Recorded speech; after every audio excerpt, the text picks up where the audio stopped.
Hola a todos, ¿cómo están? Bienvenidos. Bueno, hoy tenemos la suerte de contar con Gonzalo. Antes que nada quiero agradecerte por estar acá con nosotros y participar en esto. Y vamos a aprovechar el hecho de tenerte para comentar un poco la primera de las conferencias que van a encontrar en el libro Mi enseñanza de Lacan, que es aquella del lugar, el origen y el fin de su enseñanza, ¿no? Entonces, bueno, les pedimos que se vayan conectando, por favor, que vayan mandando los mensajes si se escucha bien, si está todo funcionando perfecto, y entonces nosotros vamos a ir arrancando. Muchas gracias por estar acá. Gracias a vos por la invitación. La idea de arrancar con esta conferencia creo que surgió un poco por la parte de que no es algo de lo que se hable mucho y si bien lo que hablábamos recién, si bien es una conferencia que no está dada para gente, para iniciados dentro de lo que es el psicoanálisis, para la época en que fue dada, que es 1967 o 66, no recuerdo bien. 67.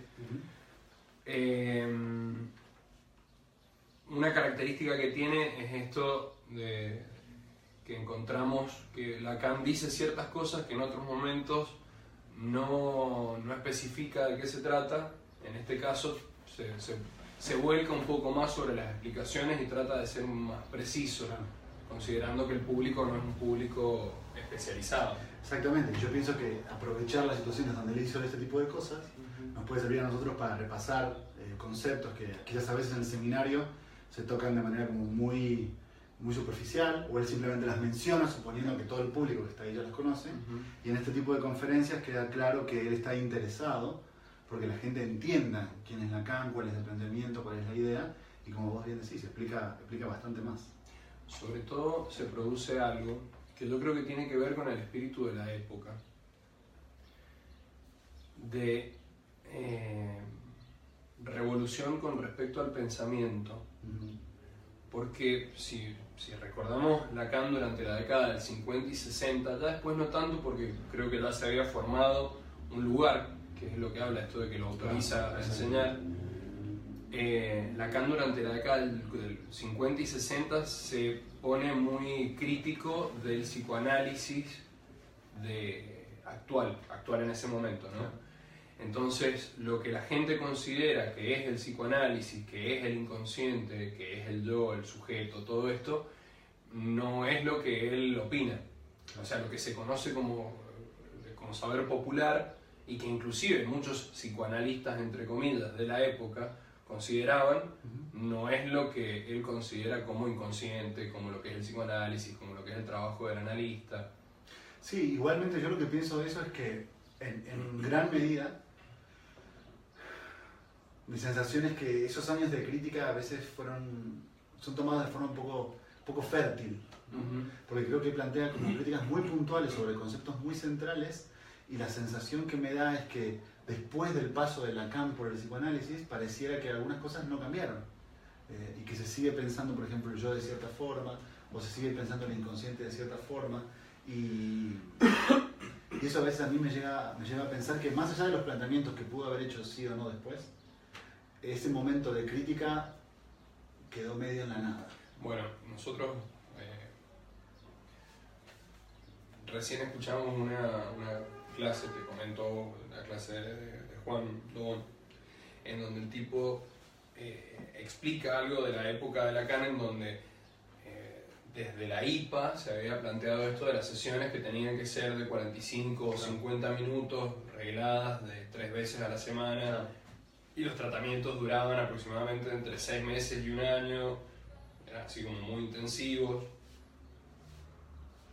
Y que cuando Lacan plantea las sesiones de duración variable, con estas especificaciones de las canciones, de los cortes de sesión, de la resignificación a partir del corte,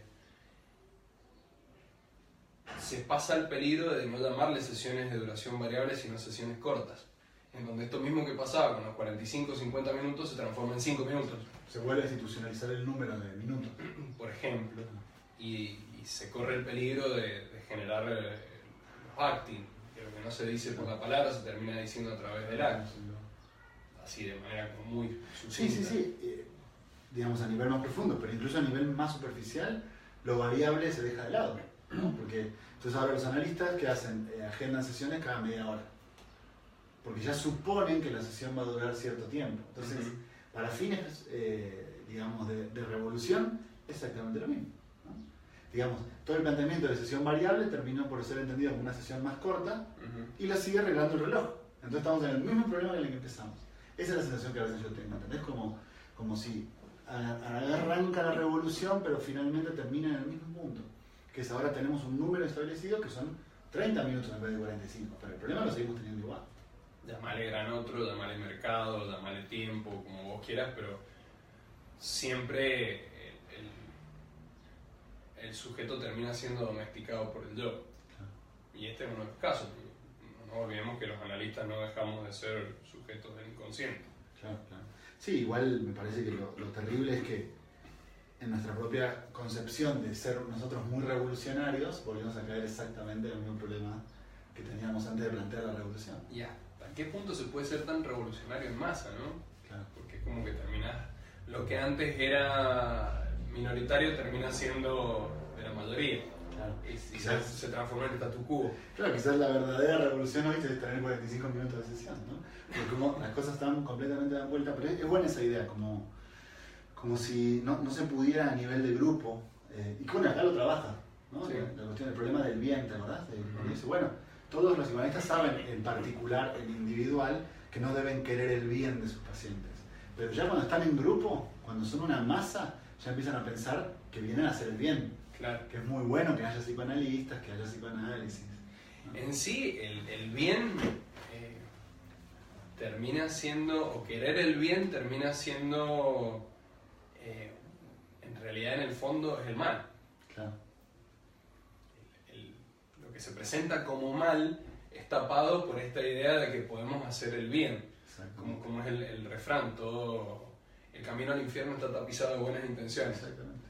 Es decir, que en tanto y en cuanto uno le desea el bien al paciente, al analizante, lo único que estás haciendo es obstruir su posibilidad de acceder a su verdad singular. Sí, y como bien dice Lacan, yo no sé si vos también lo veas, pero yo sí veo a veces colegas en internet, en las redes sociales, que hacen como una especie de marketing del psicoanálisis, como si el psicoanálisis fuera la panacea, como si estuviera buenísimo psicoanalizarse.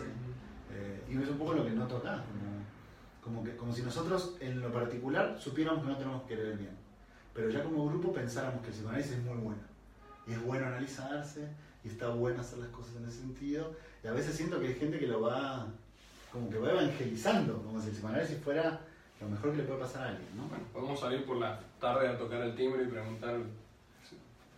¿Quiere recibir a Freud? ¿Quiere recibir a Freud Lacan en su corazón? Bueno. Sí. No sé, es un temón, me parece que habría que irlo tocando. Bueno, ¿qué te parece si arrancamos entonces con algunas partes del texto? Cuando quieras.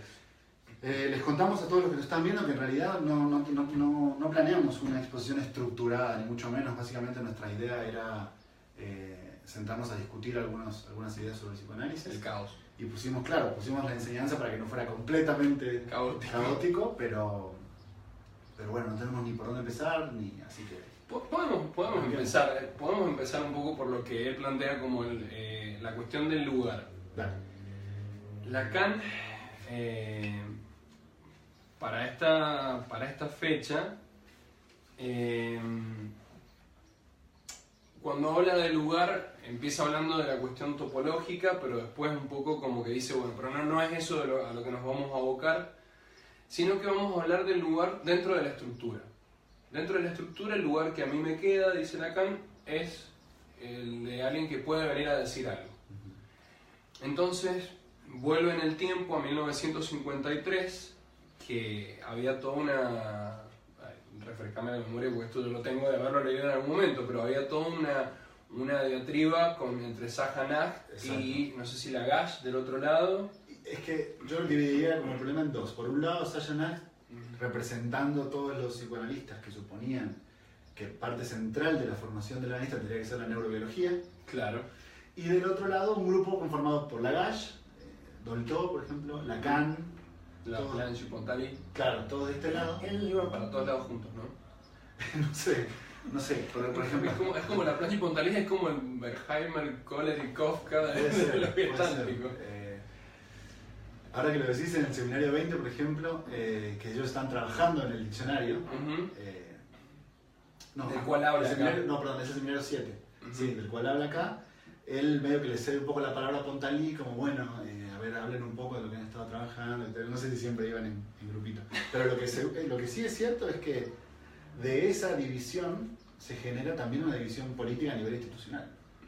Es decir, los que suponían que la parte médica era central en la formación del analista, y por ende no se podía admitir jóvenes psicólogos, porque ese era el principal problema, que hasta no hace mucho tiempo acá en la Argentina, hasta en los finales de los 80, hasta finales de los 80, si vos no, o sea, la única posibilidad que tenés de recibir un paciente era si te lo derivaba a un psiquiatra. Claro. Eso es como les pasa a los kinesiólogos, por ejemplo. Si no les deriva un traumatólogo, no hay paciente. Exacto. Y bueno, que sin ir más lejos, hoy, 30 años después de ese momento, 30, 40 años después del momento que planteamos, de los 80, hoy sucede exactamente lo mismo con los psicólogos. Yo sé que no en todos los lugares donde la gente que nos está acompañando es así, pero acá en Argentina, por ejemplo, si uno no es psicólogo, no puede atender pacientes.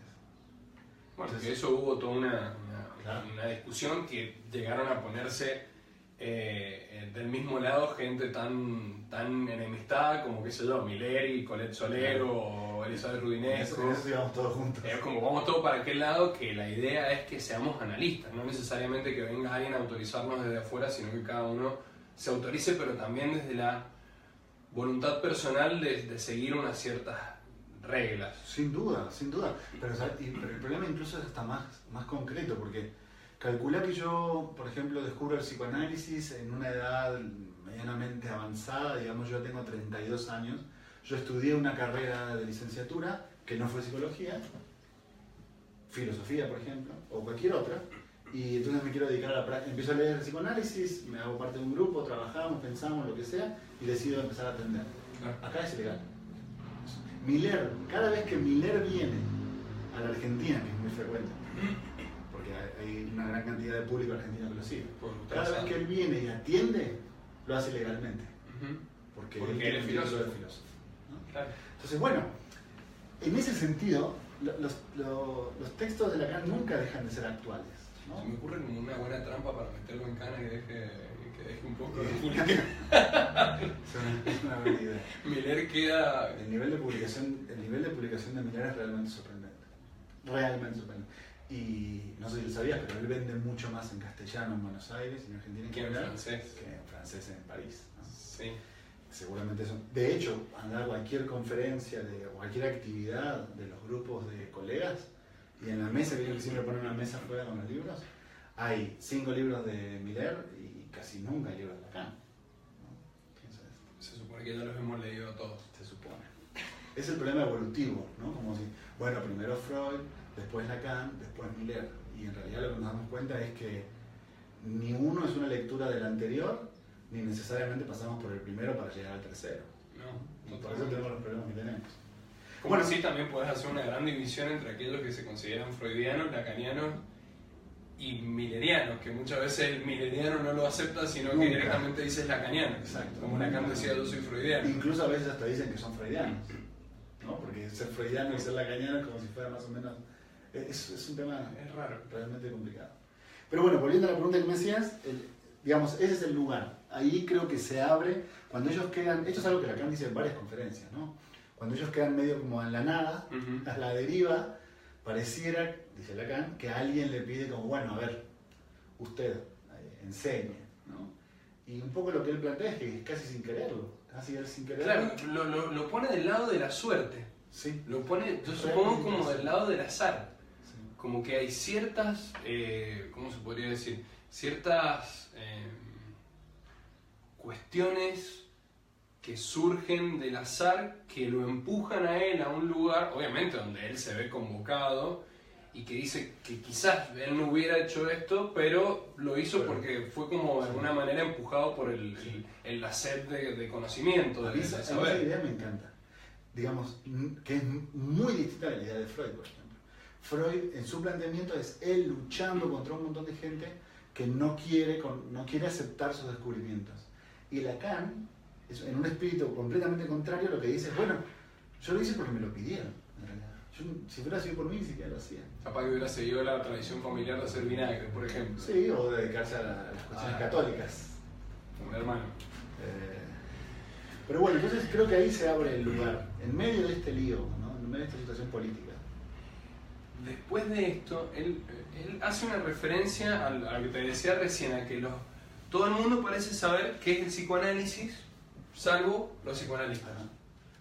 Que también es una postura, no lo dice acá en el libro, pero que yo lo considero sabia, como en el sentido de la docta ignorancia.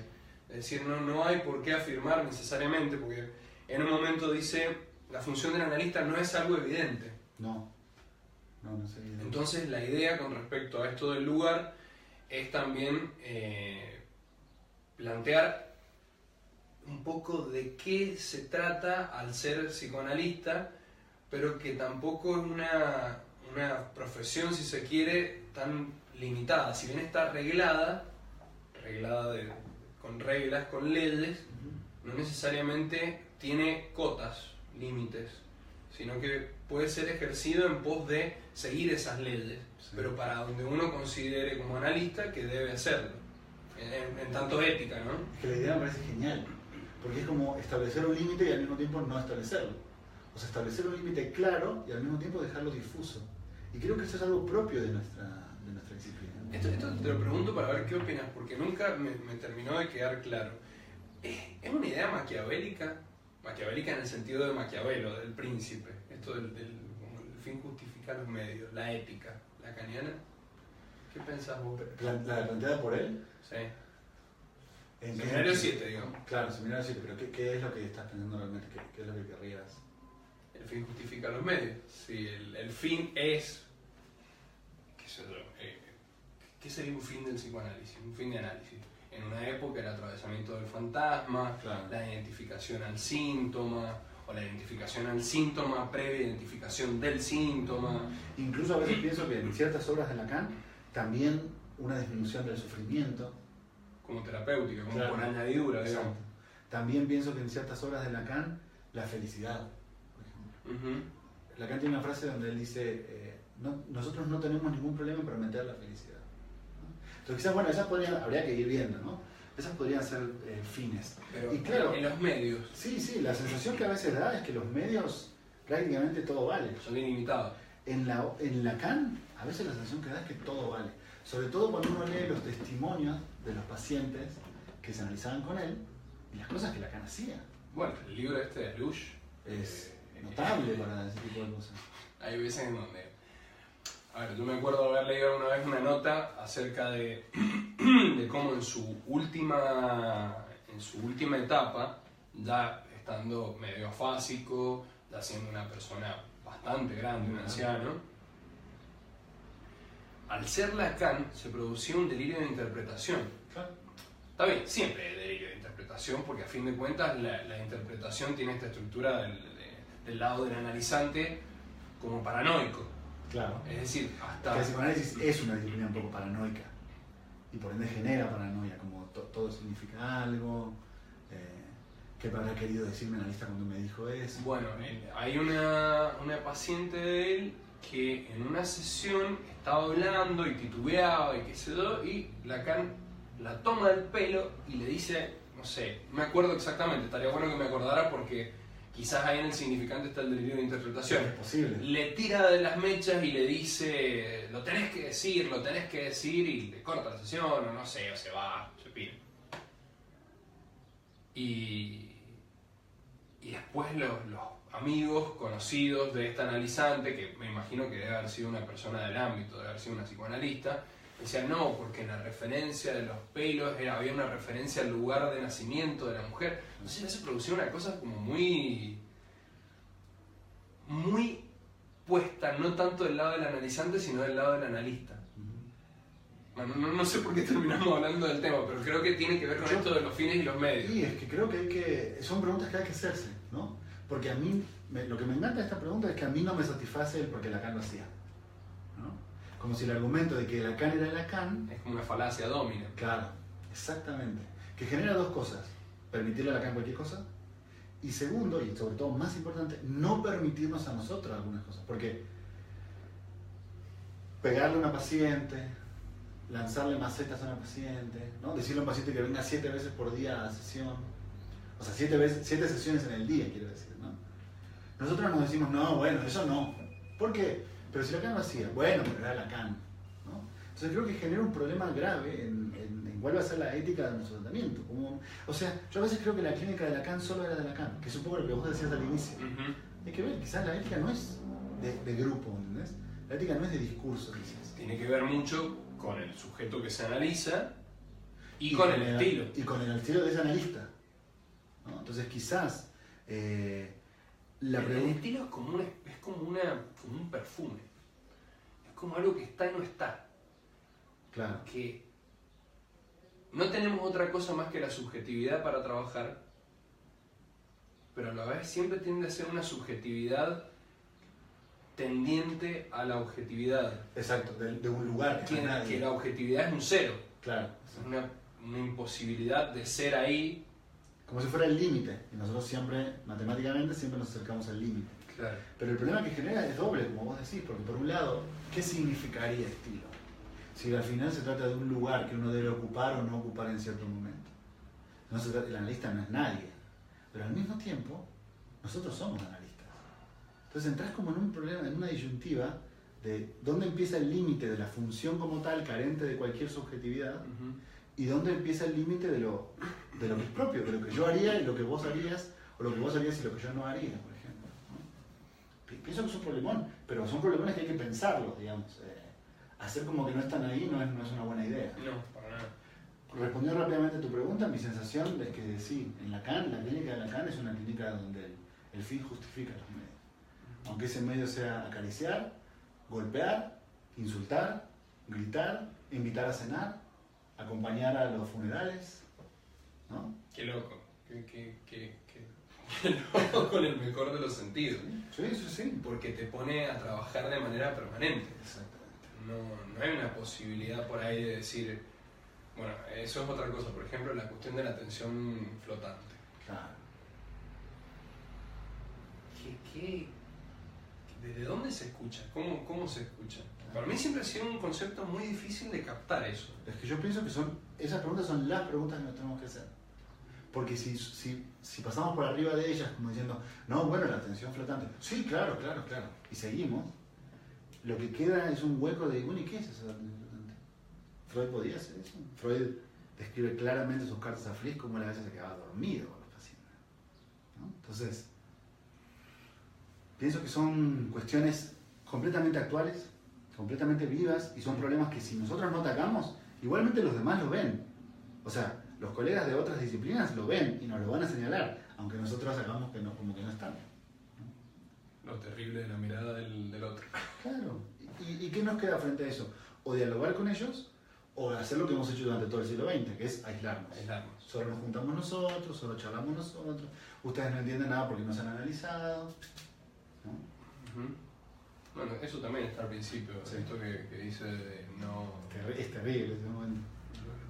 El saber de los que saben, los que no saben, hasta qué punto es algo útil el tema de la transmisión. Nosotros acá estamos yendo un poco contra la corriente con esto de hablar de algo de lo cual no se puede decir. Claro. Nos enfrentamos todo el tiempo a esta cuestión de estar siempre tratando de acceder a lo real o de litoralear, como escuchaba esta mañana, lo real por medio de la palabra, y que de eso decante algo. Y creo que es un gran desafío, ¿no? No queda opción, no queda otra opción más que hacer eso. No, yo pienso que queda otra opción, ¿eh? Yo pienso que hay otras opciones. Pero no es análisis. No, pero bueno, el análisis no es lo único que hay en el mundo, ¿no? Hay terapias neurocognitivas, hay neuropsicología, hay conductismo y todas sus derivaciones. No sé, yo pienso que la elección del psicoanálisis es una elección, como vos bien decías, ética. Cuando uno se plantea, bueno, ¿qué es lo que yo creo que puede ser mejor para disminuir el sufrimiento de la gente? Los cursos de coaching, porque los cursos de coaching de vida todos los fines de semana se llenan, ¿eh? Y se llenan de gente que paga 4.000, 5.000 pesos el fin de semana.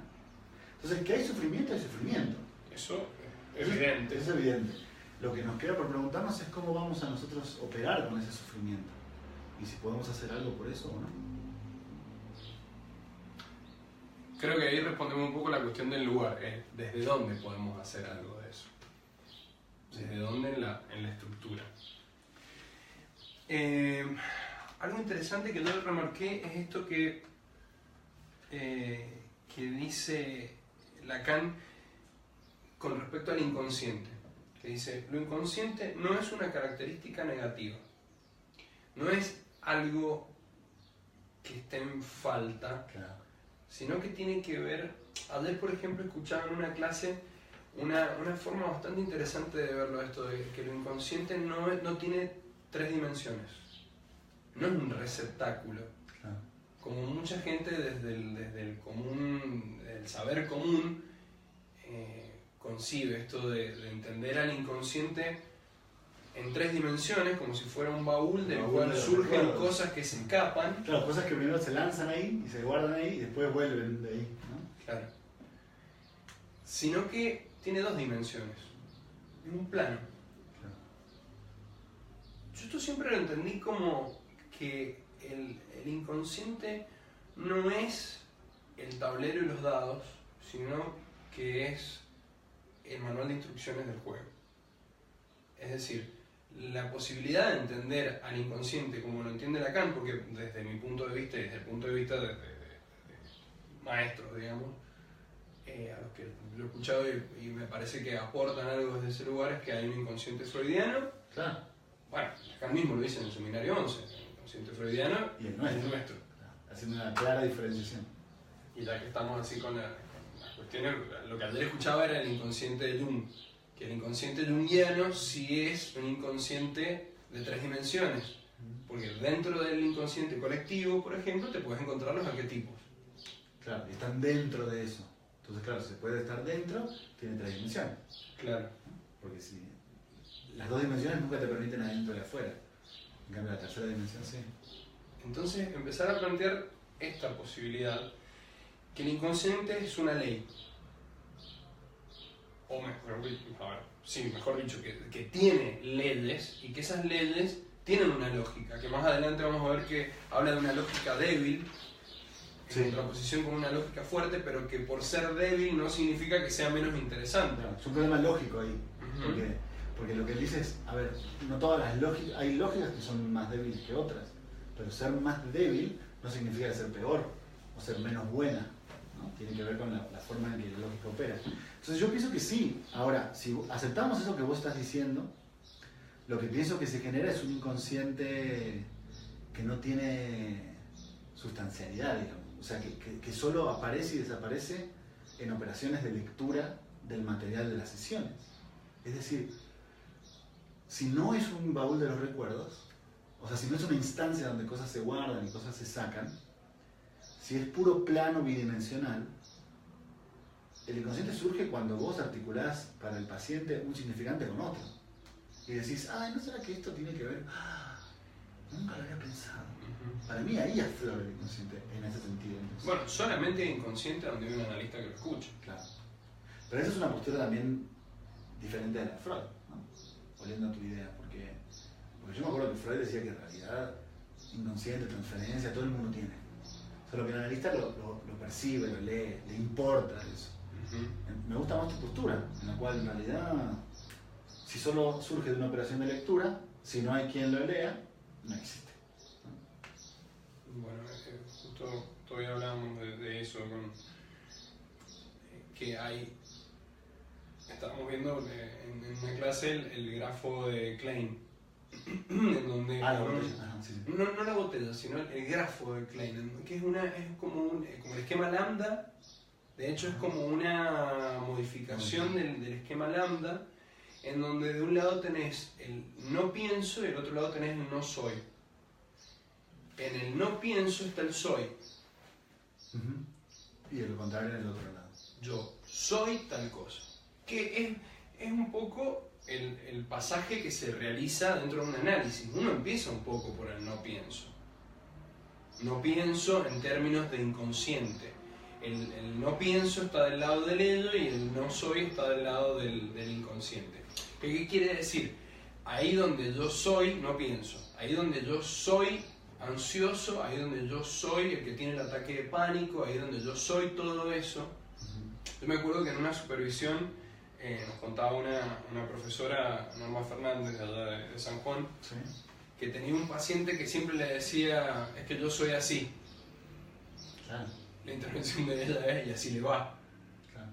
Donde al incluirlo dentro de ese yo soy así como una imposición, al incluirlo subjetivamente en la consecuencia, terminaba comprometiéndolo, subjetivándolo en algún punto, que es algo muy propio del obsesivo.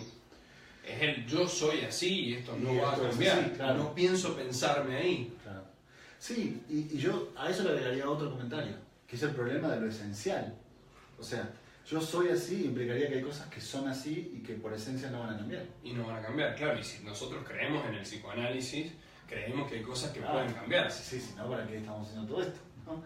Sí, entonces también pienso que hay en la enseñanza de Lacan un desafío antiontológico, en el sentido de poder atacar por fin, de una vez por todas en Occidente, el ser del ser, ¿no? O sea, que hay algo esencial que no va a cambiar porque nunca puede no ser y que va a mantenerse siempre así. Entonces yo creo que en ese planteamiento el desafío es darse cuenta que uno es, ¿qué es lo que uno es? O sea, uno es lo que uno dice, ¿no? Bueno, a mí me parece sumamente interesante esto que hablábamos un par de semanas atrás del pensamiento de Lacan como antifilosófico. Claro.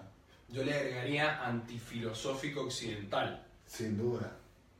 Eso estaría, me gustaría por ahí que lo comentes un poco, porque a mí es algo que me cayó como una bomba en la cabeza y que dije Bueno, en un montón de cosas que bueno esto. Sobre lo del oriental, digamos. Claro, la contraposición del ser y el no ser, que está muy del lado de Occidente, Claro, de la y filosofía Oriente. griega, claro. La filosofía helenística con estas cuestiones de la metafísica, de que el ser es... Eso ya es un mundo. O sea, decir que, a ver, en este sentido que vos preguntabas, ¿no? Yo pienso que decir que el ser es un mundo. Y ese mundo ha marcado directamente 3000 años de filosofía occidental, ¿no? Donde la discusión básicamente es si las cosas son de cierta forma o de otra forma. Pero lo que quedó claramente eliminado en la filosofía aristotélica, por ejemplo, es que es la dialéctica de Heráclito. ¿El río es el río o no es el río? Y las dos cosas.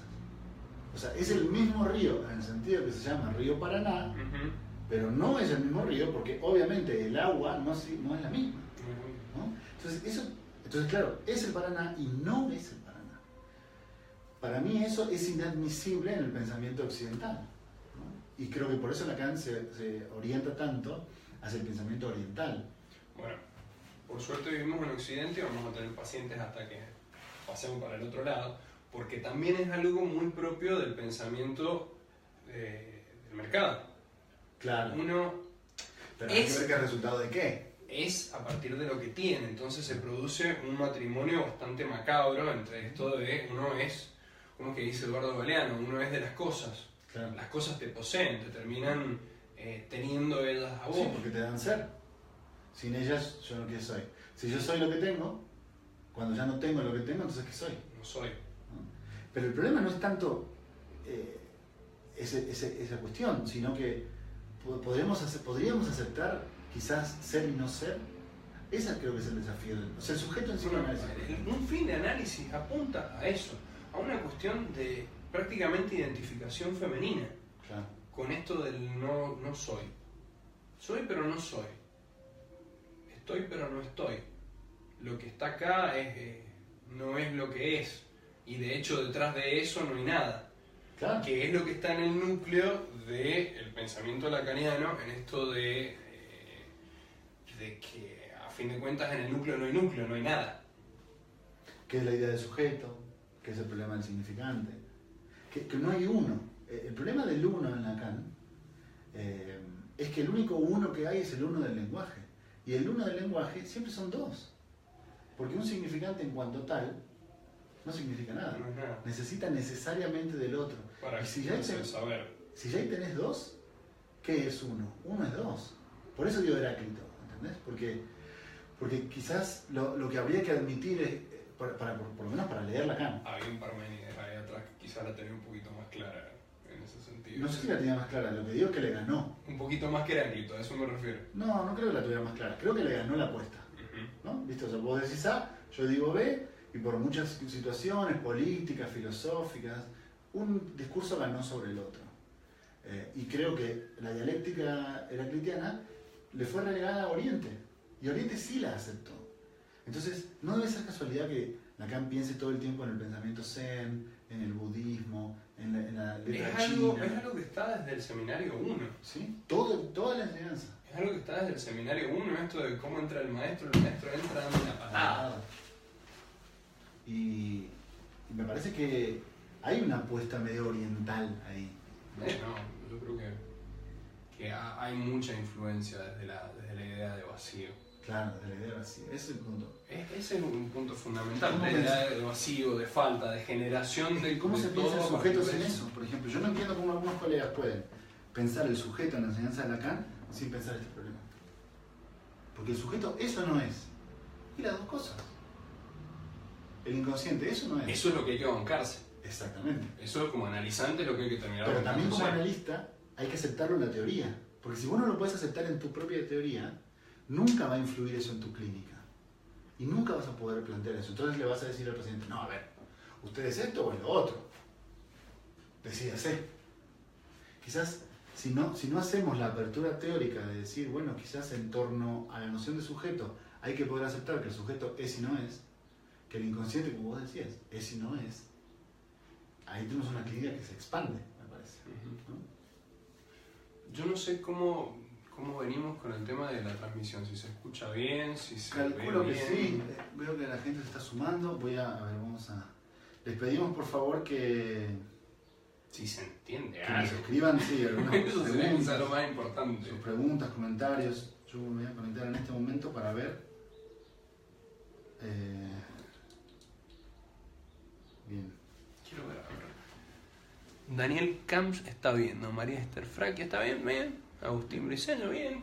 Tenemos 20 personas en este momento viendo, pero ningún comentario, así que si tienen dudas- Estaría buenísimo que el que quiera, no digo consultar, sino el que quiera aportar algo, preguntar algo, marcarnos nuestros errores conceptuales, si es que los hay, porque esto también es una charla, tratamos de darlo desde lo informal para que no se torne una clase magistral en donde nosotros somos los que sabemos y del otro lado nada. Y hablando Todo de eso, lo ahora que lo contrario. decís, justo abrí la página y vi lo de la charlatanería. Está muy buena el planteamiento. La charla y la Como dicen acá, charlatanería. en el psicoanálisis es una charlatanería, ¿no? Hay gente que se para delante de gente, dice cosas, bla, bla, bla, el otro opina, bla, bla, bla, y es un gremio donde hay mucho chanta. Hay que aceptarlo, hay que aceptarlo. Bueno, ¿con qué te gustaría que siguiéramos? Yo he ido marcando algunas cosas. Me parece que lo próximo interesante que hay en la conferencia es la idea de que hay una verdad psicoanalítica y que esa verdad está muy relacionada con la sexualidad. Sí.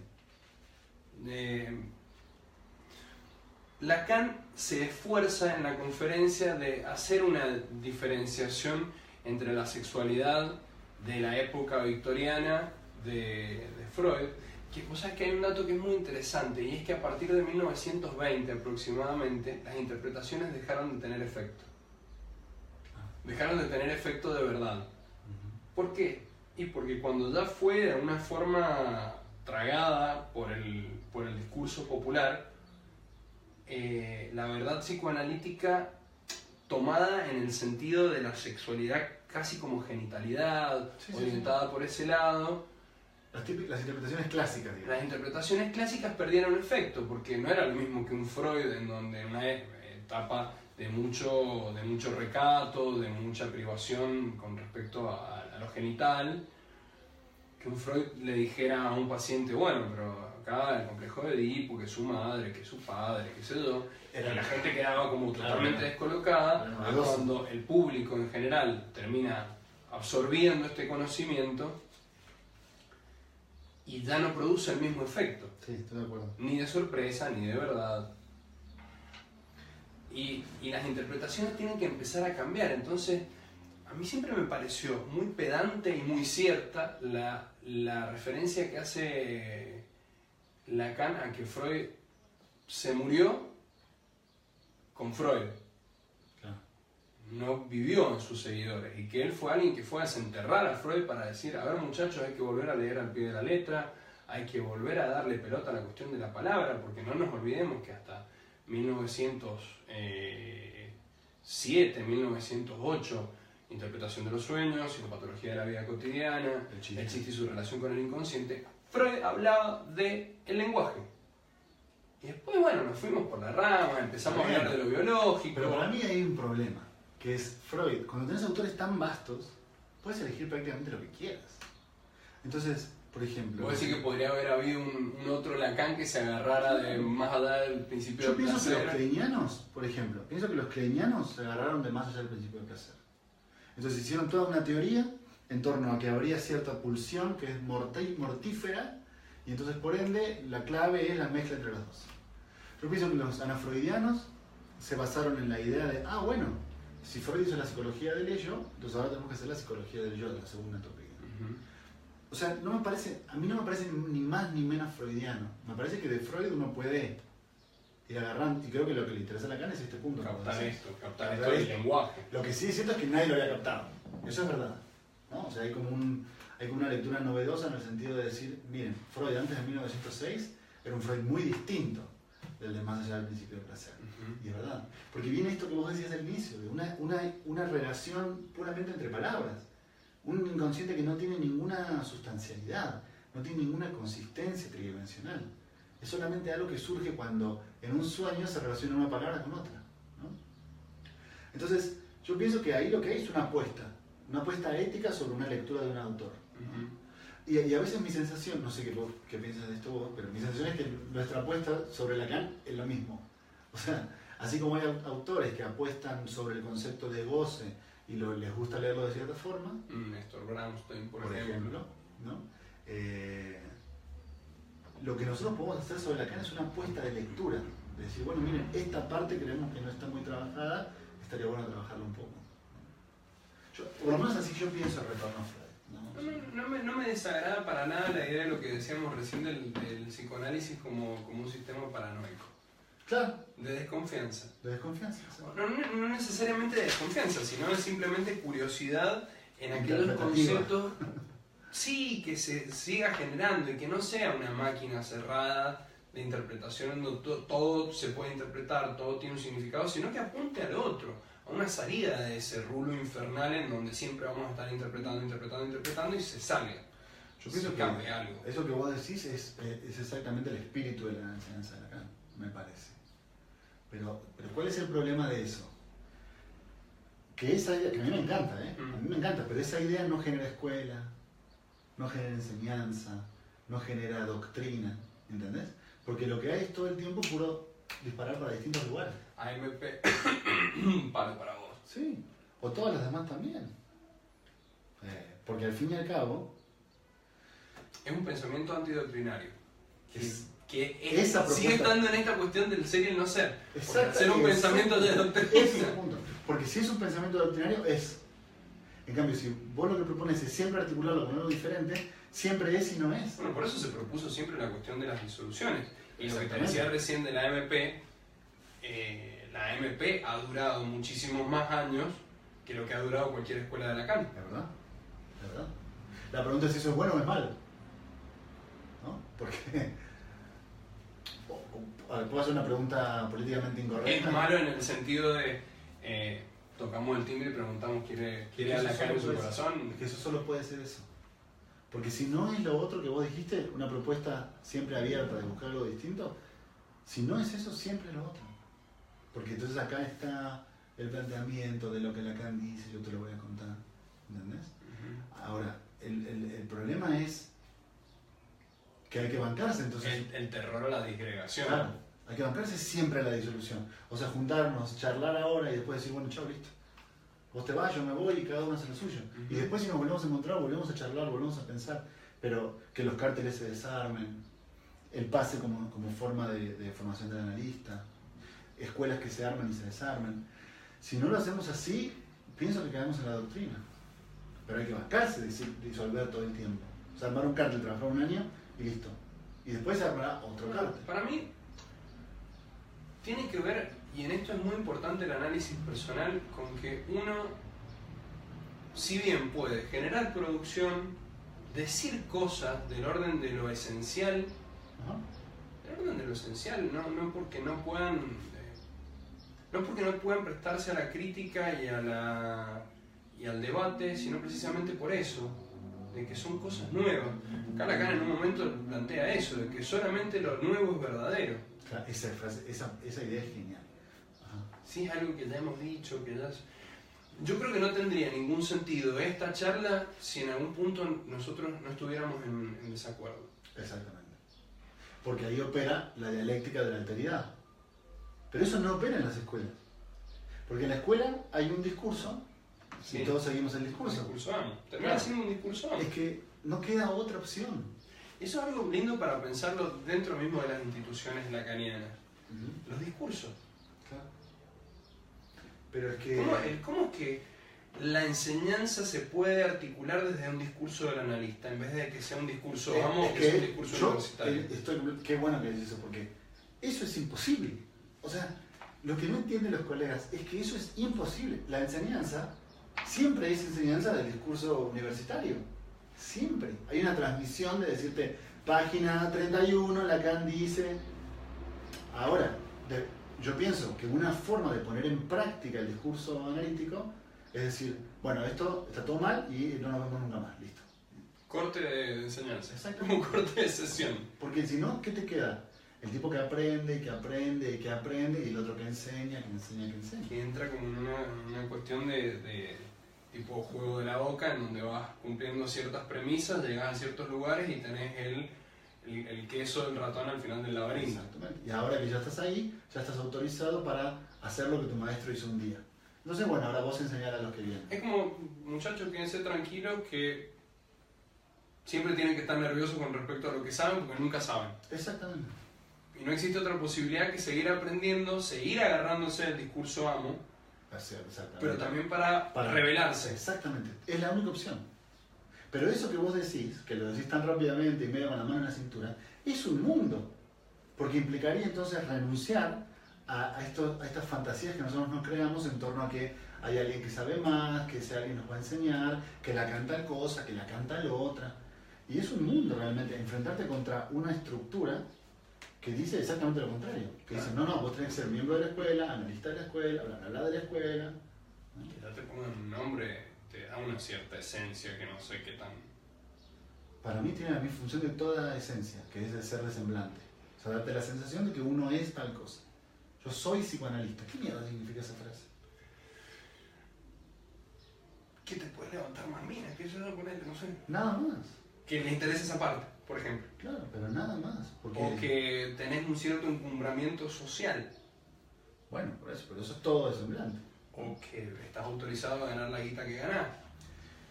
Ojo, en esto yo pienso que tenemos que salir de la dialéctica judeocristiana de lo que está bien y de lo que está mal. Coincido. Yo me acuerdo que, y por eso te planteaba esto de si es una idea maquiavélica, y ya de por sí el concepto o el término, el adjetivo maquiavélico, sí, tiene una connotación peyorativa, totalmente negativa, pero que nosotros estamos muy acostumbrados, y a mí me pasa de escucharlo en los analizantes. Claro. Lo que está bien, lo que está mal. Y el mundo se divide entre lo blanco y lo negro, en una cuestión binaria en donde no existe la posibilidad de ir por los límites, de salirse del borde. Está bien, estoy planteando un imposible, pero digo, de no pensarse en términos dialécticos de bien y mal, que es maniqueo, es algo sin maniqueo, duda. porque en el momento en el que vos decís esto está bien y esto Igual está no mal, son términos dialécticos de bien y mal. Es, como vos decís, binario, bien o mal. No se pueden articular dialécticamente. Yo creo que lo que vos proponés es un tercer lugar que surja de una articulación dialéctica. Porque lo binario, como vos bien decís, o bien o mal. Si es bien, sos premiado, si es bla, mal, bla, sos bla, castigado, bla. y así seguís como por los dos caminos que se van alejando. Exactamente. en el infinito. En el mejor de los casos, cada vez más, ¿no? Cada vez más. La pregunta es si el psicoanálisis soporta ese tipo de razonamiento. Yo pienso que no. ¿Qué está bien y qué está mal? Y aún así nos lo enseñan todo el tiempo, ¿o no? Nosotros sabemos que hay cosas que no se deben hacer. Aunque nuestro discurso sea... Ya de por sí, ahora mismo yo estoy pensando en si lo que estamos haciendo al divagar por este lado está bien o mal. Claro. ¿Por qué? Y bueno, pero yo ya no lo pienso en términos de bien o mal, sino lo pienso en términos de funcional. ¿Es funcional al objetivo que me he planteado? ¿Tiene una cierta lógica tener un objetivo? ¿Para dónde vamos?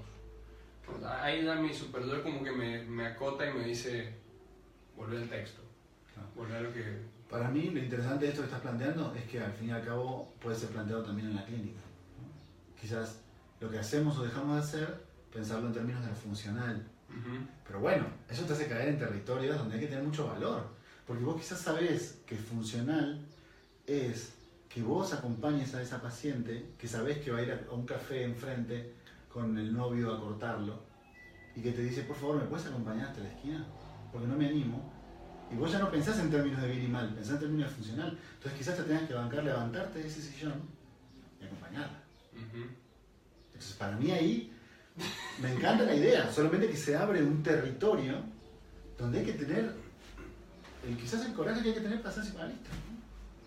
Yo creo que hay que ser, lo voy a decir en términos coloquiales, cara dura. Si hay una característica necesaria para ser psicoanalista, es ser cara dura. Ser inquieto y curioso es como que se da por sentado, pero ser cara dura no es algo. Generalmente, de hecho, el psicoanalista tiende a ser como... Sí. Este botón yo lo tendría que tener prendido. Bastante propio. Bastante en sí, acotado. Claro. Pero un comentario rapidísimo. ¿No es esa el estereotipo del psicólogo más bien? Porque a veces siento como que... Sí. Yo en psicoanalista pienso en Freud, en Lacan, en Melanie Klein, incluso una tipa que no había estudiado nada y se bancó a todo el mundo diciéndole que por ser mujer y por no haber estudiado medicina no podía decir nada. Pero ibas a decir... Alguna vez leí, y esto me parece interesantísimo para estudiarlo, que Lacan vino a explotar dentro del psicoanálisis, en un psicoanálisis que había perdido el sentido del humor. Y a mí esa frase me quedó, no recuerdo bien dónde lo leí, lo había leído en Rudinesco, porque la parte histórica como que siempre me interesó mucho. Ajá. Y me parece interesantísimo verlo desde ese lugar, porque me parece que la regla y la formalidad van en contra del sentido del humor, y el analista sí o sí tiene que tener un sentido del humor. Hace al estilo, de hecho yo soy un creyente de que el estilo es el sentido del humor. Ah, mira. De que tu humor, no tu humor de que si te levantaste con el pie izquierdo o el pie derecho ese día, sino de el beats, la ocurrencia en el momento preciso y el corte en el momento preciso para que haya una generación de sentido. Y volvemos al chiste y su relación con el inconsciente, porque a fin de cuentas ahí es donde hay algo que hace al juego de la palabra y al entender un poco cuál es el límite también de la palabra y cuando nos vamos acercando un poco más a lo real, tratando de tocarlo, de bordearlo. Litoral, como decía. Litoralearlo, que es lo que escuchamos esta mañana en la clase. Me gusta la idea, solo siento que bueno, ahí se abre una propuesta que en muchos sentidos es diferente de la propuesta más generalizada, digamos. Pero te voy a interrumpir acá porque tenemos una pregunta, un comentario. A ver. Bueno, no, hay varias preguntas.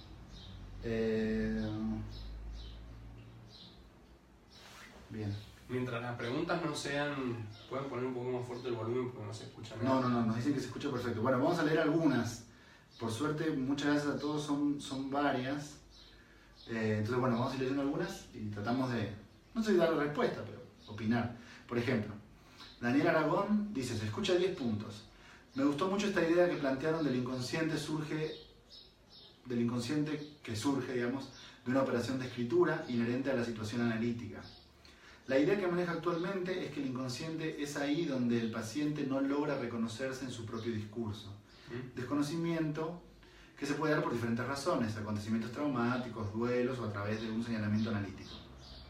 Bordeando un poco la idea de fugacidad propia del sujeto del inconsciente, quisiera saber qué opinan al respecto. Que bueno, es un poco lo que hablábamos de esta operación del litoral, como vos decís, ¿no? Yo creo que un poco está muy relacionado con esto que yo te decía recién del donde soy no pienso y donde pienso no soy. El empezar a escuchar al inconsciente, o sea, a empezar a escuchar en términos de que un significante más otro significante van haciendo una significación, pero que esa significación podría ser otra, y abrir el juego y empezar a pensarse y olvidarse de lo que uno es para empezar a pensarse ahí donde habla, donde un sujeto es lo que significa, presenta un sujeto con toda esa historia, en donde el sujeto es lo que cae y no hay una esencia, sino que simplemente puro algo de entre lectura, significante y puro efecto del lenguaje de la lectura. Ahí hay algo que no te da la seguridad de estar aferrado, porque no sos. Entonces empezar a considerar, por ejemplo, con el concepto de fantasma, esta idea de que el fantasma, que es eso que vela la no relación sexual, también es algo sostenido en faltas. Claro. La falta en ser del sujeto y el objeto A que no hay nada. Exacto. Entonces se juega esta cuestión de los semblantes, en donde uno, si bien está, y tampoco es que está pensando todo el tiempo, uno como analizante, lo digo, no como analista, no es que está todo el tiempo pensando estoy haciendo semblante, sino que directamente te sale, pero saber que ese semblante está sostenido en algo, aunque ese algo sea una nada. Claro. Pero saber cómo has articulado vos toda esa estructura por alrededor de esa nada, Claro. ya te da un compromiso con respecto a tu deseo inconsciente. Estoy de acuerdo. Me interesa que no estés de acuerdo, así que... Bueno, es que ahora te voy a decir en qué no estoy de acuerdo. En eso.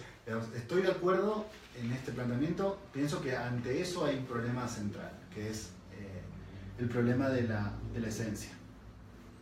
O sea, a mí lo que no me gusta, si vamos a hablar un poco de eso, lo que no me gusta es la idea de mi deseo inconsciente. Es decir, yo en eso tiendo a ser lacaniano de Lacan. O sea, yo pienso que si se puede desear, solo se puede desear en cuanto a otro. O sea, que el deseo siempre es del otro. Entonces, creo que hubiera terminado tu frase en este sentido, digamos.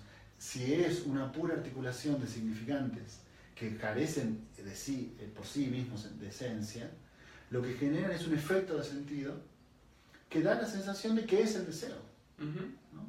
Pero no porque haya un deseo mío, por ejemplo, que sea más verdadero que otros deseos, míos también, o del otro, o de alguien, o de mi madre. A mí no me gusta a veces cuando los colegas contraponen al paciente con los familiares, por ejemplo. O sea, cuando yo siento que el deseo en realidad no es de nadie, solo se puede desear en cuanto a otro. Entonces, puntualizaría en este punto nada más. Es una articulación de significantes que termina por dar como efecto el deseo, aunque ese deseo no le pertenezca a nadie, pero creo que da cuenta de lo que sucede inconscientemente, y en esto soy pesado, pero bueno, lo voy a decir, creo que tiene por efecto una disminución del sufrimiento.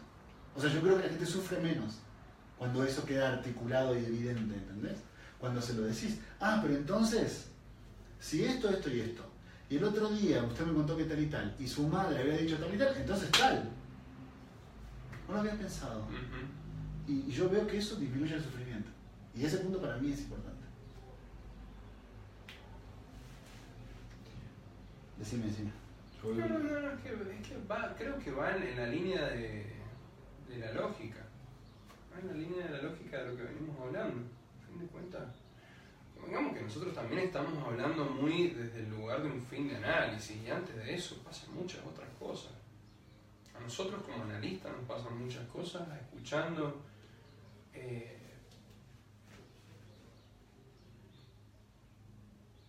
nunca, yo creo que me lo debería tatuar como para la profesión, el paciente es el analista.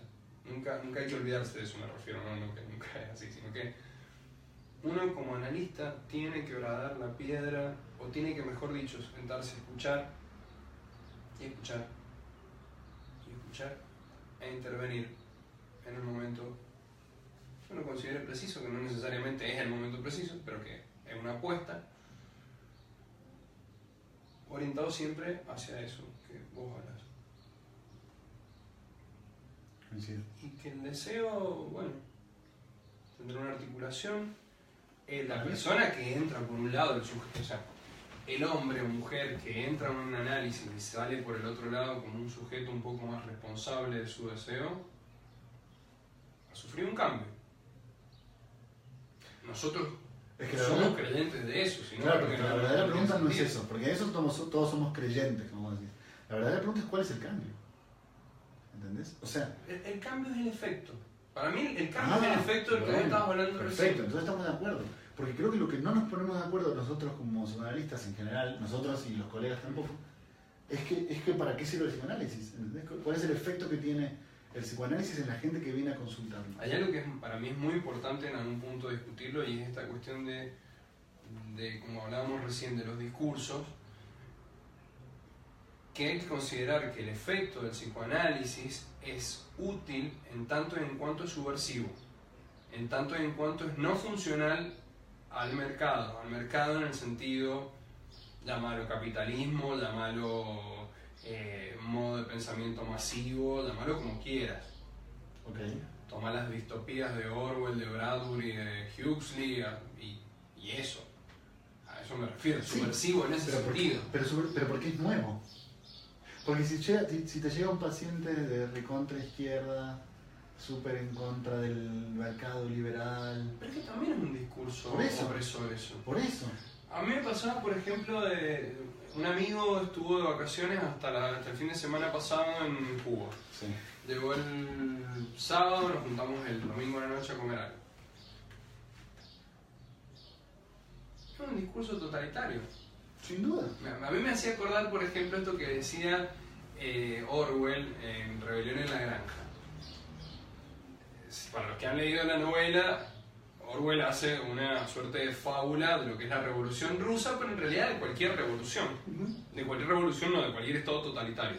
En donde escriben reglas en la pared, como todos los animales somos iguales, no hay distinción, qué sé yo.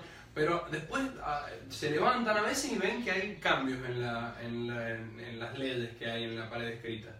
Y al final un día se levantan y dicen todos los animales somos iguales, pero hay otros que somos más iguales que otros. Hay unos que son más iguales que otros. Entonces mi amigo me contaba que a él le generaba una cierta culpa estar en un hotel all inclusive en La Habana y la gente no tenía que comer. Y dice, tenés un internet de mierda, te querés conectar con tus familiares o algo para decirles que está bien, no podés, pero la hija de Raúl Castro tiene una antena parabólica que llega hasta el cielo, donde tienen un internet ultra rápida. Por decir una diferencia, sí, ¿no? Entre 1 millón, que seguro hay. Entonces no importa que el tipo sea de izquierda o de derecha, lo que importa es que esté subsumido, dominado por un discurso tal que... Pero es que eso es lo que estamos planteando, porque ¿qué significa realmente el discurso amo? Que el S1 aplaste lo demás. La sensación de que hay uno, ¿entendés? De que ese S1 significa algo. Aunque ese sea un capitalista que explota a la clase trabajadora, o sea un líder de la revolución que lo único que ha hecho es matar a todos los que no están de acuerdo con él. Siempre que el S1, eso es lo que nosotros rompemos para mí. Para mí la clave del discurso psicoanalítico es ser el reverso del discurso del amo. Entonces, ¿a dónde atacamos nosotros? En el S1. Sea ese S1 lo que sea. Bueno, ¿entendés? Creo que llegamos como a una conclusión que está mucho más adelante en la conferencia. Yo creo que, si ustedes se fijan, para los que tengan el librito, es un librito precioso que edita Paidós, que vendría a ser como nuestro S1. Sí, yo estoy muy peleado con Paidós, pero bueno. Que además, en lo que vos lo buscás, agrego que es una serie, son 4 o 5, hay un amarillo, hay uno verde, que es Habló las paredes, el amarillo, el naranja, bueno, Nombres del Padre también. Y la Canon al final... Decime qué página estás para... Página 68.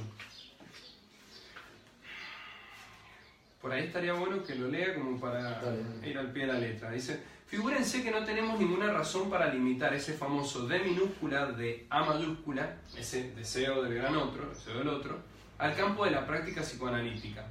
Si no hay conciencia colectiva, quizás uno pueda darse cuenta de que es completamente esencial considerar la función del deseo del otro, y sobre todo en nuestra época en cuanto a la organización de las sociedades.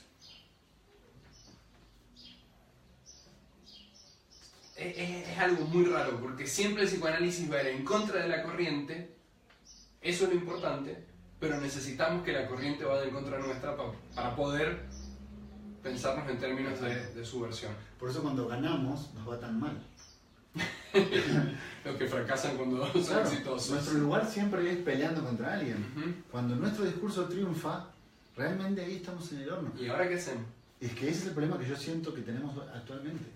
En ciertos lugares, como por ejemplo en París o en la misma Argentina, donde el discurso triunfó, caímos en un problemón, porque ahora no tenemos la capacidad de atacarnos a nosotros mismos. Eso es lo que yo veo. Entonces estamos en ese lugar y listo. ¿Y ahí qué hay? Parálisis, cerebros que ya no funcionan, ¿no? Críticas que no van a ningún lado. Estancamiento. Un estancamiento. Bueno, continúa. Vale. Esta consecuencia resulta de la institución que se llama comúnmente comunismo, a saber, de un deseo del otro fundado en una justicia en el sentido distributivo del término. Quizás se pueda percibir aquí más de una correlación, por un lado, con el sujeto de la ciencia y por otro, con lo que resulta de este en el nivel de la relación con la verdad.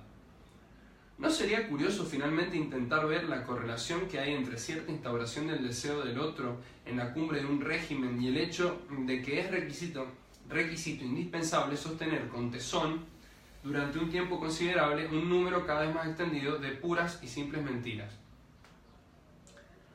Y acá el tipo empieza a plantear esto de no piensen que estoy sosteniendo un discurso anticomunista, no se trata en absoluto de eso.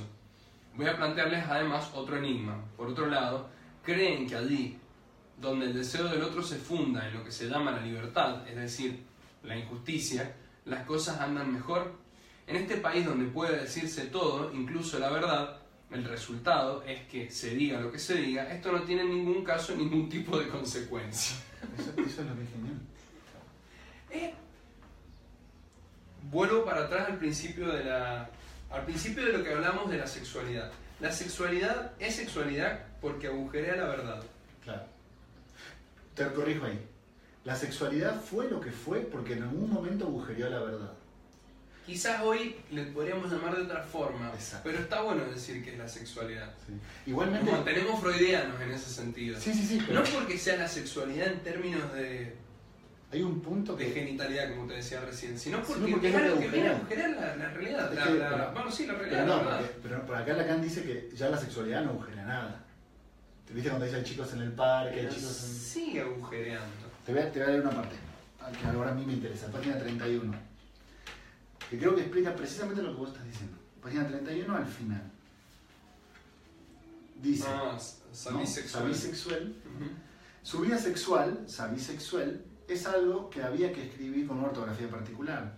Les recomiendo vivamente el ejercicio que consiste en intentar transformar la forma en la que se escriben las cosas, algo que es súper frecuente en Lacan, ¿no? Todo el tiempo la creación de neologismos.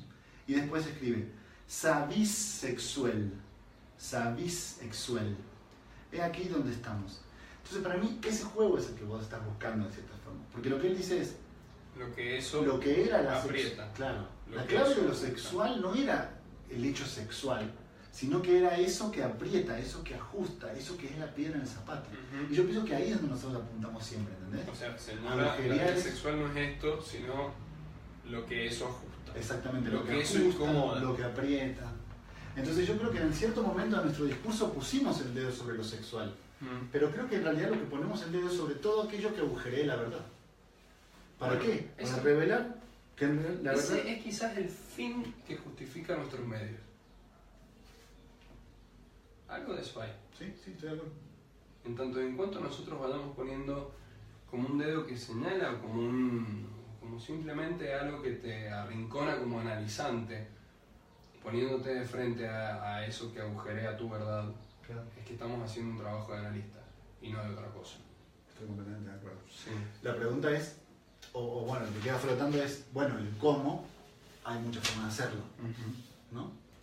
Entonces, como la dirección de la cura, quizás somos más libres en nuestra táctica que en nuestra estrategia, porque la estrategia ya está planteada, la táctica quizás la podemos mediar, pero donde seguramente no somos libres es en nuestra política, dice Renan. En la política esta de atacar el ser, de golpear al ser de la verdad. Si hay un ser de la verdad, nosotros lo vamos a agujerear. En un momento fue con la sexualidad, hoy va a ser con la bisexual, que es lo que apriete, ajuste, ahí vamos a estar nosotros. ¿Querés leer algo más como sí. para que... No sé cuánto llevamos de tiempo, y ya llevamos no sé bastante. La paciencia de la gente a dónde ha llegado.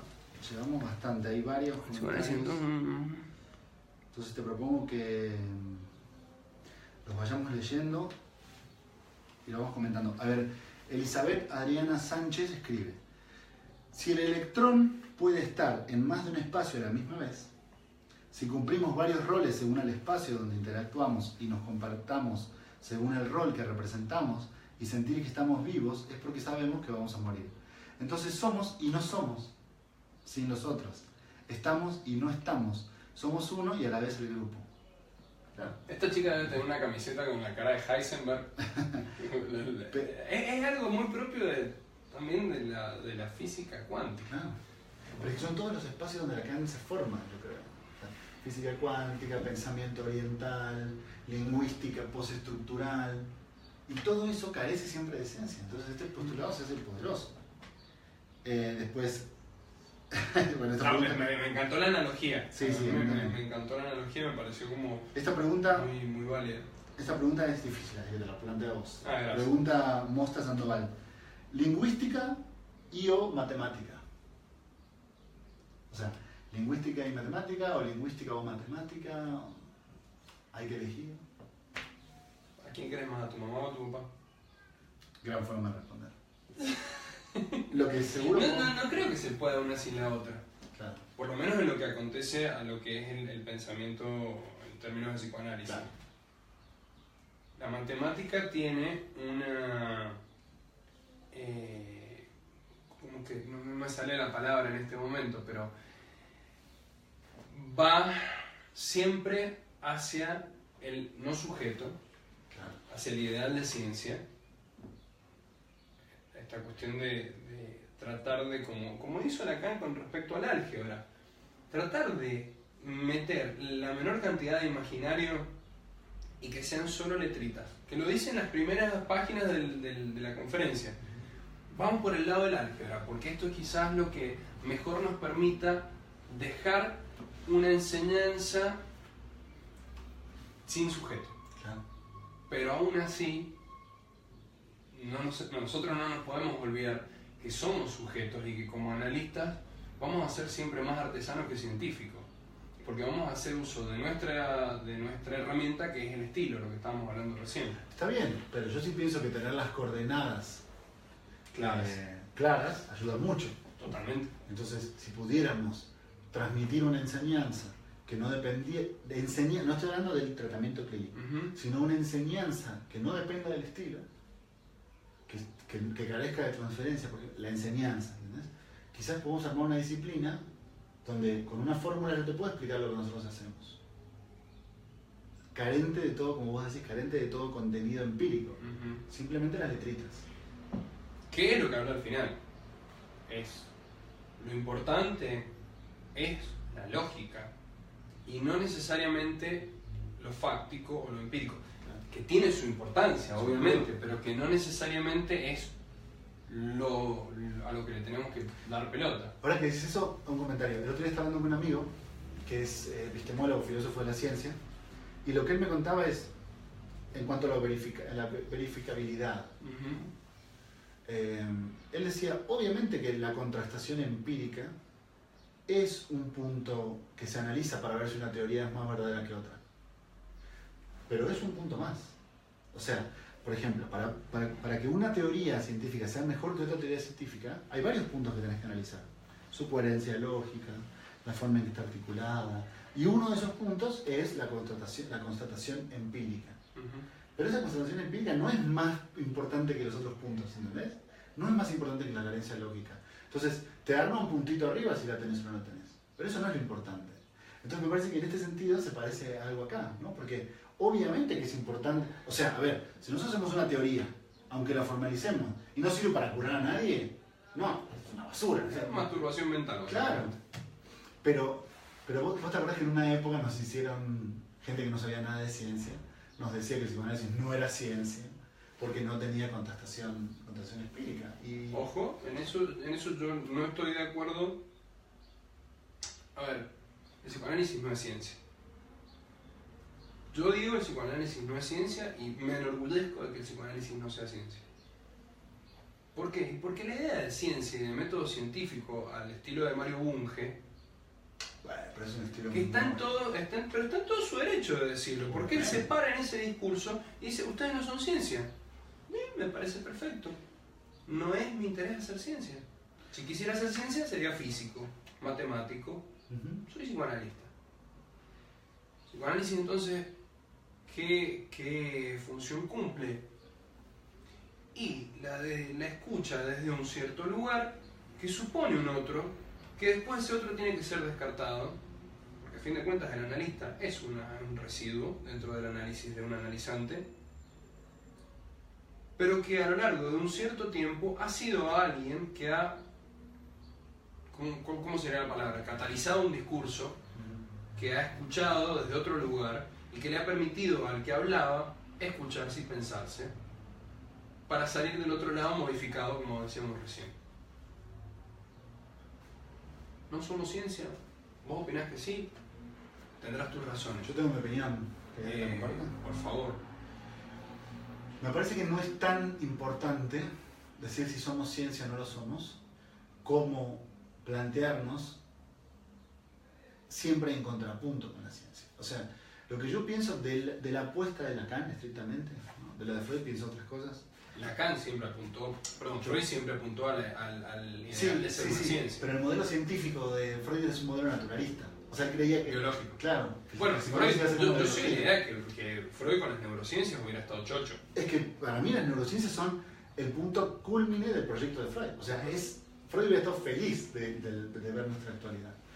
Ahora, Freud, como buen hijo de una época, pensaba en términos biológicos, en términos no físicos. es una época, porque hoy Bunge piensa lo mismo. Y desde esta época. Sí, pero quizás nosotros hoy tenemos más herramientas. Nosotros hemos pasado por el existencialismo, por la lingüística, por el estructuralismo, en donde se plantean cosas como lo que hoy se habla en la filosofía como posverdad. Sí, pero yo no le doy la derecha a Freud en eso. Porque, ok. Pero sería un anacronismo, nosotros lo estamos leyendo con el diario del lunes. No, no necesariamente. ¿De qué año es los descubrimientos de la cuántica? 1905. Sí, pero acá que se hizo más bien público. Lacan, estamos hablando del 50, tampoco es... Salía un paper nuevo en cualquier disciplina científica y el tipo al día siguiente lo comentaba en el seminario. Entonces yo lo único que digo es que no lo disculpa Freud, porque no me parece que sea un tema de... A lo que voy a decir es que no debe ser ni disculpado ni es que no lo disculpo por la absuelto. cuestión temporal. Lo que digo es, a ver, uno puede tomar, como vos decís, una postura, y la postura de Freud es sumamente respetable. Yo pienso que la postura de Lacan es siempre tener a la ciencia ahí como contrapunto, siempre en diálogo, siempre en comunicación. Lacan jugaba un partido de ping-pong. Claro. Jugaba un partido de ping-pong con un chino. Sí, Exacto. Tiki, tiki, tiki, tiki, Y me tiki, parece tiki. una gran... Cada uno de los escritos es una respuesta a alguien con quien él no estaba de acuerdo. Me parece que es una gran forma de actuar. Y es muy jodido eso, porque él es un gran otro. Exacto. Y buscarse un gran otro del gran otro es como la puta. Y fíjate, 30 años de enseñanza, si no tiene como finalidad eso, siempre contrapuntar al otro. ¿No? Yo me hubiera sentido orgulloso de que Lacan me hiciera mierda, por ejemplo, en un escrito. Lo que dice Tejini en un seminario y lo... y te destruya. Es buenísimo en las conferencias, en una parte dice, habla de los norteamericanos, dice, porque no todos son idiotas. Sí, no, es terrible, es terrible. Es fantástico. Bueno, entonces pasemos a las últimas dos preguntas y con eso vamos cerrando por lo menos. Bueno, vuelvo a decirle, Elizabeth, sugiero salirnos de la dialéctica y planteamos una triada. Para mí la dialéctica es una triada, por lo menos la hegeliana, que es en la cual Lacan se forma. ¿Está proponiendo un trío la chica esa? Está proponiendo que hay que pensar de a tres, no de a dos. Mirá qué interesante, después me decís cómo se llama. Y una pregunta más de Andy Becker, que es un poco larga, y creo que son muchas preguntas, así que Las voy leyendo y vos me vas interrumpiendo para... Ping pong, dale. Claro. Vamos como en las entrevistas tipo el radio. Exacto. El psicoanálisis entonces apunta a la lectura de que cada quien hará de Freud y de Lacan, por ejemplo. Yo ahí ya no estoy de acuerdo, pero bueno, ahora esto. En tanto que cada analista tiene su propia lectura del psicoanálisis. No, yo pienso que eso es contraproducente. Sí. Creo que ahí está bueno para entenderlo por ese lado, porque creo que si bien hay una cuestión teórica, hay otra cuestión que es práctica. Lacan era uno, Freud era otro, cada uno de nosotros somos millones o miles, y en la teoría nos acotamos a algo, pero en la práctica cada uno tendrá su modo. Eso sí, en eso estoy de acuerdo, en esto no. O sea, que la interpretación... Yo no entiendo por ahí de ese lado, quizás no, vos sos un poquito más malévolo con respecto a la Yo pienso interpretación. que cuando dice la lectura que cada quien hará de Freud y de Lacan, en eso Andy no estoy de acuerdo. En lo tuyo sí estoy de acuerdo, ¿no? Bueno, después pero la práctica... yo sí estoy de acuerdo en algo. Ajá. Y es que a eso nos referimos nosotros cuando decimos que la palabra mata la cosa. Cada uno lee desde su historia. Yo no pienso eso. Y lee lo que lee e interpreta lo que interpreta. Y nosotros acá estamos pensando que estamos dialogando, pero en realidad estamos haciendo dos monólogos. Es que eso es lo que yo no pienso. Perfecto. O sea, yo pienso radicalmente lo contrario. O sea, pienso que hay intercambio, que no estamos aislados en un mundo solipsista. No, pues vos ya tuviste tu descarga, ahora me toca a mí. Dale. Que el diálogo genera algo que no está ni en vos ni en mí. O sea, yo pienso que lo que hoy hicimos no estaba completamente en vos ni completamente en mí. Es una creación nueva de anteponer un S1 con un S2. Pero, totalmente. Bien, sigo entonces con esta idea que no estoy de acuerdo. Dale. No estoy de acuerdo con que vivamos en un mundo solipsista donde todo el mundo es una interpretación subjetiva, y no estoy de acuerdo con que no podamos aceptar que la teoría se puede analizar objetivamente.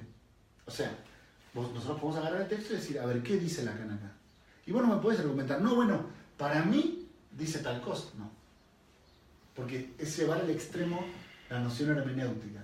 Si vos me decís en el consultorio con cada paciente, te lo puedo llegar a creer.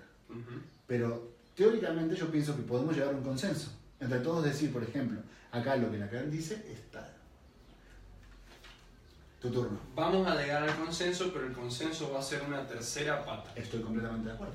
La Pero tercera, la tercera pata no es lo mismo que no es ni que lo dos mío ni lo monólogos. tuyo. No es dos monólogos. Yo soy de la idea, no soy de la idea, lo sé por ahí por mi educación analítica, que los seres humanos nos comunicamos a pesar del lenguaje. Es una buena idea. No No por él, sino no a pesar por el de- lenguaje, sino a pesar del lenguaje. El lenguaje termina siendo una barrera. No, raro. William Burroughs decía que la lengua, el lenguaje, es una enfermedad. Y es la peor enfermedad que tenés porque no sabes que estás enfermo. Entonces nosotros hay un efecto, porque no somos islas. Nosotros tenemos una conexión. Esa es la teoría en la que yo creo, ¿entendés? Pero el lenguaje termina siendo la barrera. Claro, pero es la barrera y la Pero barrera. si no existiera, Es el agua y la barrera. es como si Por eso fuera... es el litoral, porque claramente somos dos islas. ¿Y qué hay en el medio? Agua. ¿Este agua nos une o nos separa? Las dos cosas. Entonces yo pienso que el lenguaje nos separa, pero al mismo tiempo nos une en que al fin y al cabo los significantes están en el otro. Entonces hay que ir, no hay individualidad en ese sentido. Por eso el discurso individual de esta época que me tocó vivir ya me tiene harto. Me tiene harto.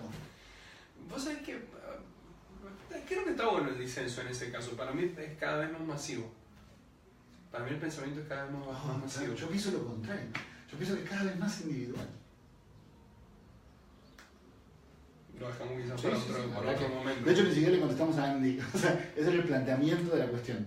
Ahora sí van las preguntas que son mortales, así que quizás con esas podemos ir cerrando. Entonces dice, si el psicoanálisis no apunta a ser una institución, por eso Lacan disuelve su escuela. Ahí va, prepárate. ¿Quién autoriza al analista a ser analista?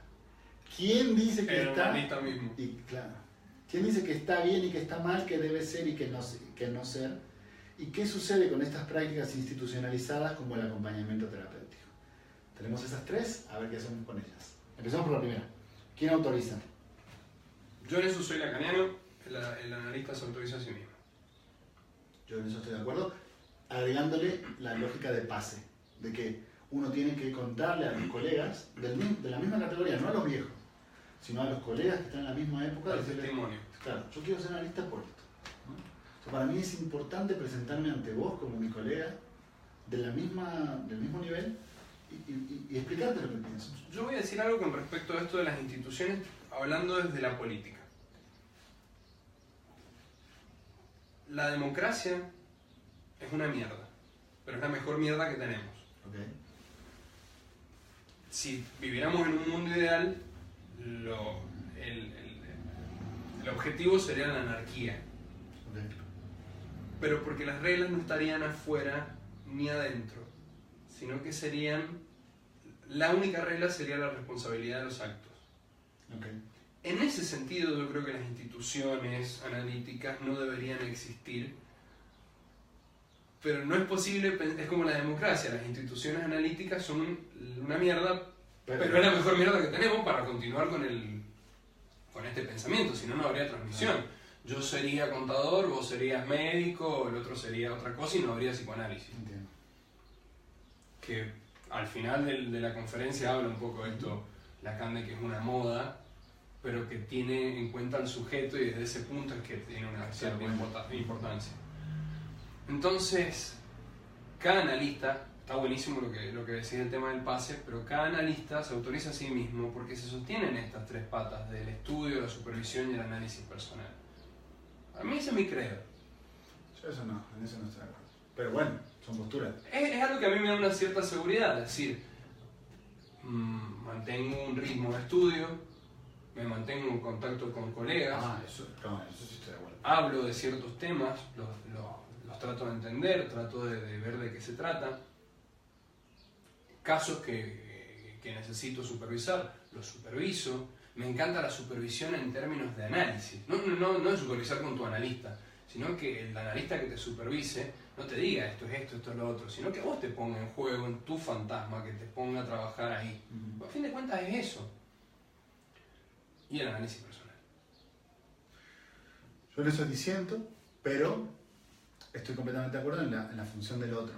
O sea, que el otro debe mantenerse todo el tiempo en el estudio, en la supervisión. Y el análisis personal, qué sé yo, ahí tengo un...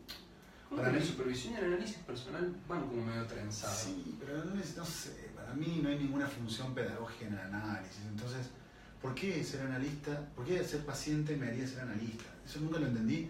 Me parece que es una trampa. Bueno, yo lo entiendo por el lado de conocerte a ti mismo, como decía el oráculo. Pero no hay... Te hace no pisarte en cuanto al trabajo con el otro. Hay gente que lleva 25 años en análisis y es malísima analizando. Es que no hay garantía. No hay garantía. Yo creo que eso le interesa. Por eso yo te digo que esto es lo que a mí me deja tranquilo y es mi credo. Porque sabés que Porque me deja tranquilo, pero en el fondo te hace que no hay garantía. Bien, perfecto. Yo quería que llegáramos a ese punto. Para mí el problema es el desafío de levantarse todos los días y tener que decirte, che, Gonza, vení y hablemos porque de verdad necesito hablar con alguien, porque necesitamos armar un grupo para pensar cómo se van a pensar la idea de que no hay garantía. Bueno, es el móvil que nos debe hacer una transmisión como esta. En eso estoy de acuerdo. En donde no necesariamente nosotros sabemos, sino que nos planteamos la idea de que no sabemos y porque no sabemos queremos discutir de esto para establecer un puente. Estoy de acuerdo. Bien. Lo del acompañante terapéutico es lo que hacemos. ¿Qué sucede con estas prácticas institucionalizadas? No estoy al tanto. No. Me parece que debe estar hablando de las cuestiones como los DAI, digamos, los auxiliares que quizás son necesarios, ¿no? No podemos pensar que el análisis es como la panacea. Sí, para mí esa es la clave. O sea, que podemos caer en el error de que el análisis es lo máximo. No es lo máximo, ni mucho menos tampoco. Yo creo que otras prácticas pueden existir, como puede existir cualquier otra cosa, y le agregaría, suficientes problemas tenemos nosotros mismos con nuestra propia disciplina, como para ponernos a criticar la de los otros. O sea, creo que durante mucho tiempo el psicoanálisis operó como una forma de criticar a los demás, solamente para no sentarse en el banquillo de los acusados y criticarnos a nosotros. Así que yo del acompañamiento terapéutico, poco y nada. Bien, de acá hay otra pregunta. Sí, de Daniel González. La leemos y con eso vamos cerrando porque ya nos pasamos. Si la revisión teórica apunta al consenso, ¿no estaría cayéndose en el peligro de convertirse en un dogma? ¿No estaría pretendiéndose hacer de la teoría una verdad, por lo tanto? ¿No sería el peligro de la religión sobre la cual nos advierte Lacan? El problema de la religión no es el problema de la verdad. Verdad hay, siempre que hay lenguaje, en la teoría de Lacan, siempre que hay lenguaje hay verdad. Solo que verdad y ficción no se contraponen. La verdad tiene estructura de ficción. Porque la verdad tiene estructura de ficción. Pero la verdad es un efecto de la lógica lingüística. Entonces, ¿por qué hay lenguajes que hay verdad? Eso es lo que dice. Te lo estaba buscando porque me acordaba precisamente de eso. Porque hay lenguaje, hay verdad. Y también ficción. Funcionan igual, ¿no? La única forma... Creo que hay que dejar de pensar que tiene algo negativo. Como si la verdad tuviera algo negativo. O que si la ficción tuviera algo negativo. Sí, porque es lo mismo. ¿No? A mí me pasa, por ejemplo, de escuchar a algún paciente decir, bueno, le revisé el celular a mi novia o a mi esposa y encontré que estaba hablando con un tipo y que qué sé yo. El que busca encuentra. O sea, siempre vas a encontrar algo porque no existe la verdad toda. Porque el lenguaje siempre opera así. Uno puede decir cualquier cosa. Pero vi que había borrado una conversación. Entonces, en esa conversación borrada, debe haber algo que dijo. No hay nada. O va a seguir encontrando, pero claro, va a ser siempre una ficción. Así es. Es como vos recién cuando estabas sacando las pestañas del teléfono, que está una pestaña arriba de la otra, exacto. Es lo mismo. Tac, tac, tac, tac, atrás de una tenés otra y así a infinitum. Porque el problema... Y no digo ad infinitum porque sean infinitas, sino porque siempre vas a crear algo frente a la imposibilidad del vacío. Exactamente. Pero es que esa es la función del lenguaje. Por eso llega un punto donde el lenguaje es engañoso. Por eso llevamos 2 horas hablando. Claro, porque uno es que podemos seguir infinitamente. Por eso los análisis... No, infinitamente no, porque nos moriríamos. Claro, pero... en algún momento... Bueno, pero es que el lenguaje persiste a nuestras vidas. Entonces hay que ver si no se viene hablando... Nosotros. Está bien, pero yo estoy hablando de cómo opera el lenguaje. El lenguaje opera en una lógica infinita. Por eso hay que tener cuidado con estos análisis que abren, porque son infinitos. Claro, o sea, en un momento tenés que empezar a tirar para el lado del concluir. Claro, si no cerrás, el lenguaje por su propia esencia, digamos, por cómo opera, puede operar hasta el infinito. Pero me gustaría responderle a Daniel su pregunta, porque es una buena idea. Y si no dividimos los dos problemas, nunca vamos a poder hacer consenso. El consenso no creo que caiga en el dogma. El problema del dogma no es el consenso. El problema del dogma es que siempre es ese uno. Siempre. ¿Y qué es lo que nunca tiene? Ese 2. El consenso tiene precisamente ese 1 y ese 2. De hecho, es necesario para poder seguir creando que yo proponga tal, que vos propongas tal y decir, bueno, sería tal. Y después vendrá Daniel y dirá, no, no es tal, es otra cosa. Y luego se irá moviendo. Muy hegeliano lo tuyo. Es que el planteamiento de Lacan es hegeliano. Entonces, para mí el problema de la crítica esta que Daniel nos hace, crítica pregunta que Daniel nos hace, es precisamente que justamente no caer en el consenso es el dogma. El dogma de lo que yo creo. Yo pienso tal, vos pensás tal, está muy bien, hay que respetar las dos posturas, que es lo que piensa hoy la posmodernidad. Lo mío está muy bien, lo tuyo también, hay que convivir y tolerar. Yo soy un convencido de que hay que cagarse a trompadas por su verdad. Yo pienso lo mismo. Es que es la única forma. En el buen sentido y en el mal sentido. Me hace saber en algún punto que estoy vivo. Si todo me diera lo mismo, si todo me chupara un huevo. Si todo está muy bien, políticamente correcto, bueno, muy bien lo tuyo, muy bien lo mío. Nosotros ahora no nos cagamos trompadas porque somos amigos, pero quizás si un día, bueno, vamos a resolver esto como hacía Hemingway con él. Toma unos guantes de box y dale. Yo también pienso que eso es un punto importante ahora que lo decís. Me parece que uno puede ser amigo personal y enemigo teórico. O sea, yo creo que podemos ser amigos. Esos son los mejores amigos, me parece. Sin duda. Ay, no quiero ser grosero, pero no me acordaba no me acuerdo en qué película de Tarantino, creo que es en Perros de la Calle en Pulp Fiction, que están Vince y... ¿cómo es? Bueno, los personajes de Samuel L. Jackson y John Travolta, que acaban de matar a un chabón por accidente y viene Harvey Keitel, que es el lobo, y para ayudarlos a arreglar el quilombo que han hecho. Entonces los tipos le dicen, no, señor lobo, nosotros lo apreciamos mucho, sabemos lo profesional que es. y dice el tipo, no nos empecemos a chupar las pijas mutuamente y pongamos manos a la obra. Creo que viene un poco por ese lado, de decir, bueno, no tanta charlatanería y empecemos a manejar esto con los pacientes, con los analizantes. Y ahí empecemos a ver cuáles son nuestros errores, cuáles son las cosas que podemos modificar, que podemos mejorar. Porque esto no es perfecto, es perfectible, es algo que apunta siempre a que sea un poquito mejor. Y por ahí un poquito, es la idea del menos es más, un poquito mejor puede ser acotar el discurso. Estoy de acuerdo. Esto para mí es como una... así. No sé qué es ese cartel, pero probablemente se te está acabando la batería. Sí, puede ser, así que quizás es un buen momento para cerrar. Así que bueno, muchísimas gracias por esto. Obviamente te quiero decir que estás invitado a que en otro momento sigamos pensándolo. Yo encantado. Te agradezco muchísimo. Y muchas gracias a todos los que nos acompañaron. Seguimos en contacto. Gracias,